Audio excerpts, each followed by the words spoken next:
अगर आप अपनी जिंदगी में किसी भी मुश्किल से लड़ रहे हैं तो पॉल रिचर्ड अलेक्जेंडर की ये तस्वीर देखिए।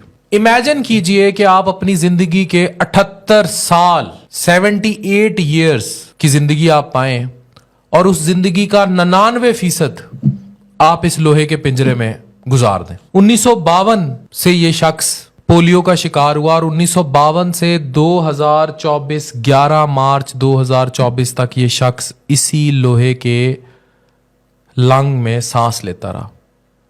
लोहे का फेफड़ों का पिंजरा, लोहे के फेफड़ों के पिंजरे में रहने वाला इंसान, ये इसका नाम था। बेसिकली 6 साल के थे तो पोलियो की वबा फूटी। 58,000 लोग जो है अमेरिका में इसका शिकार हुए।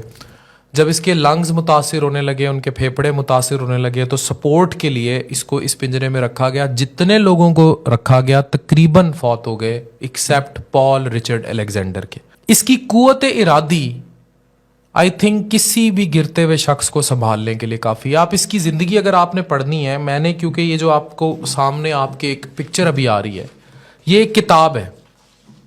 ये किताब है 3 Minutes for a Dog, my life in an iron lung.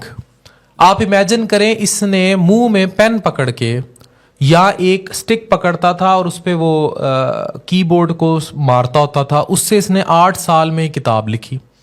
ये शख्स इसी लोहे के पिंजरे में ही रहता हुआ वकील बना, कामयाब वकील बना, पूरी अपनी तालीम मुकम्मल की। इवन इसने वक्त के साथ अपने आप को ऐसे ढाल लिया था कि इस पिंजरे से कुछ घंटे ये बाहर गुजार लेता था, तो इसने मुकदमे भी लड़े और हर तरह से इसने अपनी ज़िंदगी को सरवाइव किया। पेंट कोट पहनता था, ड्रम के बगैर कुछ घंटे निकाल लेता था, लेकिन इसकी ज़िंदगी का जो बेशतर हिस्सा है that is all in this लोहे का पिंजरा। आप ये देखें कि एक ऐसा शख्स जो पूरी ज़िंदगी लोहे के पिंजरे में रहा हो, उस शख्स ने किताबें भी लिखी, उसने तालीम भी मुकम्मल की, वो अपने भाई के साथ भी खेलता था। अब इसके भाई की कहानी बड़ी मज़े की है। इसके भाई की, क्योंकि मेरे पास रिसर्चर्स ने पूरी इसकी रिसर्च मुझसे शेयर की थी कि ये जो इसका भाई था, वो कहता है, फिलिप नाम था उसका, फिलिप पॉल, वो कहता था कि ये पॉल अलेक्जेंडर था और फिलिप अलेक्जेंडर था। वो कहता था कि इसके आखिरी लम्हात में मैं इसके करीब था, हम खेला करते थे, हम मजाक किया करते थे, आखिरी बार हमने जूस भी इकट्ठे पिया था। और ये शख्स मुकम्मल हंसमुख खेल, उसको कभी ज़िंदगी में इस बात का पछतावा नहीं था कि उसको इस लोहे के लंग में रहना पड़ता है। यहीं खाता था, यहीं पीता था, यहीं जो इसकी ज़िंदगी गुजरी, इतने साल तो इस पिंजरे से निकल ही नहीं सका। इसने 1984 में ऑस्टन यूनिवर्सिटी से लॉ की डिग्री पास की थी और सन 2020 में इन्होंने अखबार गार्डियन को बताया था कि मैं जानता था कि अपनी ज़िंदगी के साथ कुछ कर लूँगा और ये एक ज़हनी चीज़ होगी। मतलब मैं अपनी ज़िंदगी को अगर तबाह कर लूँ तो it is all in my mind. मतलब इतने बड़े इसके मैसेजेस हैं कि आप देखें, मैं हमेशा लोगों को एक बात कहता हूँ कि आप ज़हनी तौर पर सेहतमंद होने चाहिए। आप जिस्मानी तौर पर अगर अपाहज भी हैं, ज़हनी अपाहज जिस्मानी अपाहज से ज़्यादा बुरा होता है।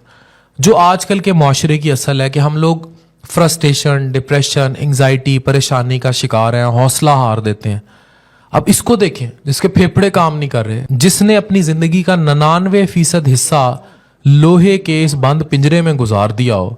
आप खुद सोचें कि उससे बड़ा हौसले वाला शख्स कौन होगा। तो आपने अगर सीखना है तो बार बार इन तस्वीर को देखिए, बार बार इन तस्वीर से सीखने की कोशिश कीजिए और हम वो नेमतें जिनको हम गिनते ही नहीं हैं, उन नेमतों को गिनिए, उन नेमतों को गिनिए कि हम इन नेमतों को गिनते ही नहीं हैं जो अल्लाह ने हमें अता की हैं। Thank you very much.